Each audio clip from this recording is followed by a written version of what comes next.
Liza? Luis, ano na? Kamusta na? May balita na ba sa kaso ni Papa? May leads na ba ang mga pulis? Wala pa, Eliza. Ito nga, pinasuhid ko nga ulit yung crime scene, pero wala talaga sila nakita. Alam mo, iniisip ko yan eh. Wala namang kaaway si Papa. Para gawin sa kanya yun, ang tanging naiisip ko lang. Yung nagkabanggaan sila ni Michael, yun lang. Pero clear na si Michael sa mga polis. At ako mismo naniniwala hindi niya kayang gawin si Papa mo yan. Teka, speaking of Michael, napuntahan mo na ba siya? Yes. Nabigay ko na sa kanya yung copy ng petition mo for annulment. Anong sabi niya? Nagalit ba? Hindi nga eh. At ang sabi niya, hindi niya i-contest yung grounds mo for annulment. Hindi ba lang siya umalma? Kung ito daw ang gusto mo, hindi ka daw niya hadlangan. Kaya sa tingin ko mukhang mapapabilis itong annulment mo, Eliza. Bakit ka malungkot?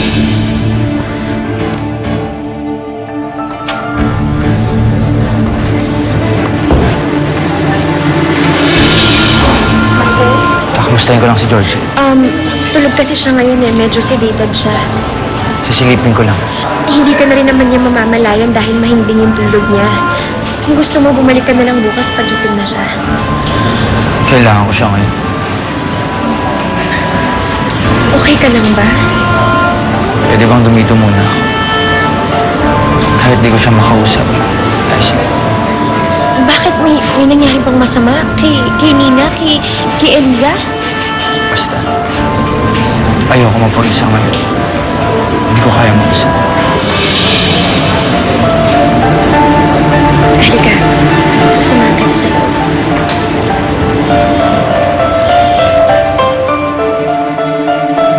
Bakit ka malungkot? Hindi ba ito ang gusto mo? Luis, nalulungkot ako. Kasi, di ba malungkot naman talaga tuwing natatapos ang isang relasyon? Ang dami namin napagdaanan. Ang dami kong isinakripisyo para sa kanya. At alam mo yun, saksi ka doon. Kay Sofia, kay Papa, kay Giselle. Ipinaglaban ko ang pag-ibig ko kay Michael. Kahit na wala nang natira sa akin. Maayos din ang lahat. Matatahimik ka rin. Hindi ko alam kung saan ako pupulutin ngayon. Hindi ko na alam kung saan ako magsisimula. Tutulungan kita. Sobra-sobra nang nagawa mo para sa akin. Hindi ka ba napapagod? Kasi ako, pagod na eh. Pagod na pagod na. Hindi ako napapagod, Elisa. At hindi ako magsasawang umalalay sa'yo.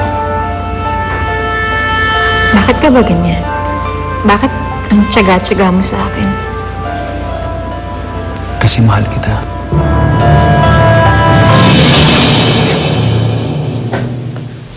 Hey. Hey. Where's Sophia? She's not yet home. How was your day? Well, it was okay. How was your meeting with Homer?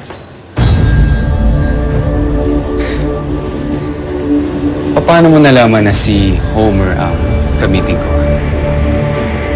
I know a lot of things about you, Enrico. What are you saying? Pinasundan mo ba ako or something? So what if I am?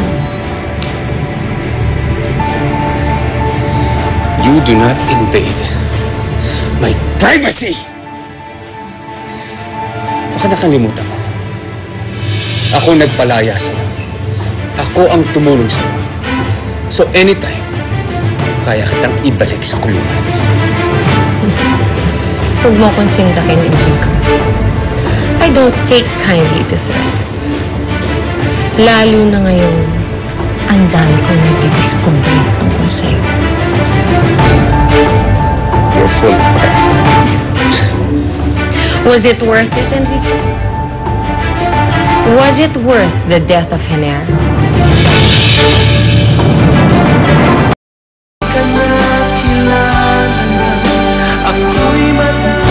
Oh, your husband?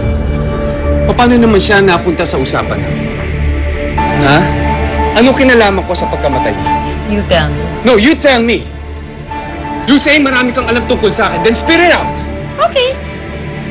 But first, you answer my question. Was it worth his death? Was it worth killing Henner? Nabiliyaan ka ba ng labis-labis mo?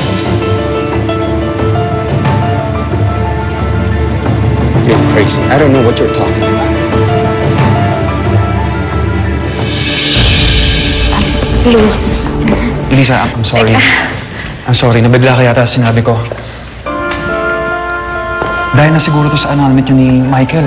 Kaya nagkaroon ako ng lakas ng loob. But I know it's too soon. too soon talaga. Huwag kang mag-alala, Elisa. Hindi ko naman in-expect na mabalik yung pagmamahal mo sa akin.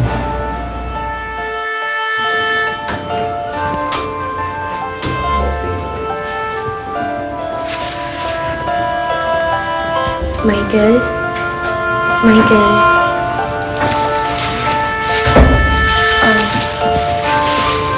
Ito, baka gusto mong kumain? Okay lang. Hindi ka pa ba nagugutom? Alam ko hindi ka pa handa. Hindi pa talaga, Luis. Pwede na akong maghintay, Elisa. Kahit gaano pa katagal.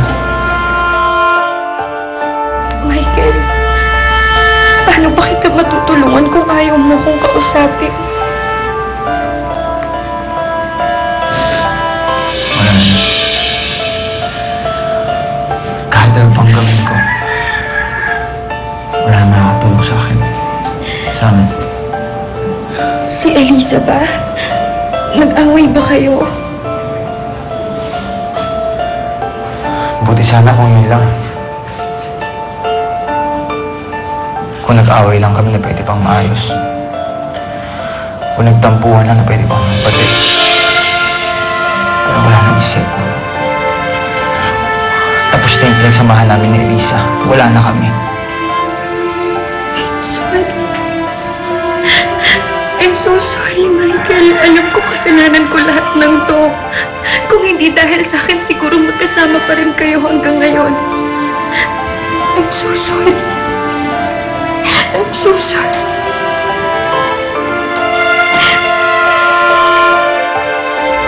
Pasensya ka na. Nabigla din ako sa mga sinasabi ko.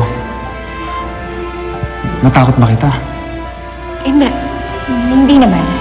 Hindi ka nagulat. Alam mo, sa totoo lang, hindi na dapat ako magulat eh. Dahil alam ko naman yun, alam ko noon pa namin nararamdaman ka na sa akin. Hindi naman ako manhid, Luis. Hindi ka nailang?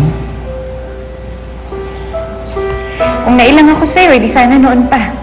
Edi sana umiwas na ako sa'yo noon pa. So, okay lang sa'yo itong nararamdaman ko for you. Alam mo, Luis, mabait kang tao. Mabuti kang kaibigan.